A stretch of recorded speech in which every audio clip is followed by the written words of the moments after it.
নমস্কার, প্রত্যেককে স্বাগত জানাই নেমো নিউজ ইউটিউব চ্যানেলে নতুন একটি ভিডিওতে। পশ্চিমবঙ্গের চুক্তিভিত্তিক কর্মী এবং প্যারা টিচার অর্থাৎ পার্শ্ব শিক্ষকদের জন্য রয়েছে খুশির খবর। বেতন বৃদ্ধির নির্দেশ দেওয়া হয়েছে হাইকোর্টের তরফ থেকে। কিছুক্ষণের মধ্যেই আপনারা এই খুবই গুরুত্বপূর্ণ আপডেটটা দেখতে চলেছেন।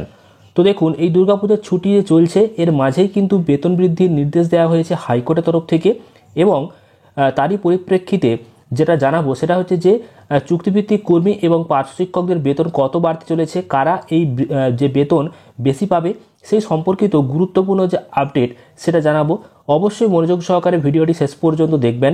তার আগে এই ভিডিওটিকে একটি লাইক করুন এবং পরবর্তী আপডেটগুলো পেতে চ্যানেলটিকে সাবস্ক্রাইব করে পাশের বেল আইকনে অল প্রেস করে রাখুন। আপনারা অনস্ক্রিন দেখতে পাচ্ছেন যে হাজার হাজার চুক্তিভিত্তিক কর্মীর মুখে হাসি ফুটল। কলকাতা হাইকোর্ট এক ঐতিহাসিক রায় দিয়ে জানিয়ে দিল যে 2010 সালের 1 এপ্রিলের পর যারা চাকরিতে নিযুক্ত হয়েছে সেই সমস্ত চুক্তিভিত্তিক কর্মীর বেতন নতুন বেতনক্রম অনুযায়ী বৃদ্ধি করতে হবে। এছাড়াও এই নির্দেশের ফলে রাজ্যের বিভিন্ন সরকারি দপ্তরে কর্মরত হাজার হাজার চুক্তিভিত্তিক কর্মী উপকৃত হবেন। পাশাপাশি আরও বলা হয়েছে যে বিচারপতি সুজয় পাল এবং বিচারপতি স্মিতা দাসের ডিভিশন বেঞ্চ এই রায়টা দিয়েছেন।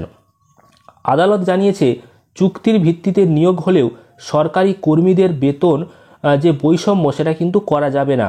এর আগে সিঙ্গেল বেঞ্চও কিন্তু এই একই রায় দিয়েছিল। রাজ্য সরকার সেই রায়কে চ্যালেঞ্জ করে ডিভিশন বেঞ্চে আপিল করলেও তা কিন্তু পরবর্তীকালে খারিজ হয়ে যায়। এছাড়াও যে 2011 সালে রাজ্য সরকার একটি বিজ্ঞপ্তি জারি করে জানিয়েছিল যে যে সমস্ত চুক্তিভিত্তিক কর্মী চাকরিতে 10 বছর পূর্ণ করবেন তাদের বেতন বৃদ্ধি করা হবে। তবে সেই বিজ্ঞপ্তিতে এটাও বলা হয়েছিল 2010 সালের 1 এপ্রিলের পর নিযুক্তরা এই সুবিধার আওতার মধ্যে আসবেন না। আর এরপর 2016 এবং 2019 সালে রাজ্য সরকার আরও দুটো বিজ্ঞপ্তি জারি করে জানিয়েছিল যে 5 বছর, 10 বছর এবং 15 বছরের চাকরির অভিজ্ঞতার ভিত্তিতে কর্মীদের বেতন বৃদ্ধি করা হবে। তো এবার 2010 সালের পর যারা চাকরিতে যোগ দিয়েছিল তারা কিন্তু এই সুবিধা থেকে বঞ্চিত হচ্ছিলেন। আর তাদের দাবি যে তারাও 5 থেকে 10 বছর চাকরি করেছেন, তাই নতুন নিয়ম অনুযায়ী তাদেরকেও বেতন যাতে বাড়ানো হয় সেই ব্যবস্থা করতে হবে। আর এই দাবি নিয়েই তারা কিন্তু আদালতের দ্বারস্থ হন। আর আদালত সেই সমস্ত বিষয়গুলোকে ভালো করে পর্যবেক্ষণ করে জানিয়ে দেয় যে রাজ্য সরকারের 2011 সালের যে শর্ত সেটা কিন্তু এক্ষেত্রে কার্যকরী হবে না। আর দীর্ঘ শুনানির পর ডিভিশন বেঞ্চ রাজ্যের আবেদনকে খারিজ করে দেয় এবং সমস্ত চুক্তিভিত্তিক কর্মীকে নতুন বেতনক্রমের আওতায় যে আনা তার কিন্তু নির্দেশ দেয়। তো হাইকোর্টের এই রায়ে কিন্তু স্বাভাবিকভাবেই খুশি রাজ্যের চুক্তিভিত্তিক কর্মীরা। তারা দীর্ঘদিন ধরে এই বেতন বৃদ্ধির লড়াই করছিলেন। আর পুজোর আগে এই যে রায়, এই রায় কিন্তু দেওয়া হয়েছিল।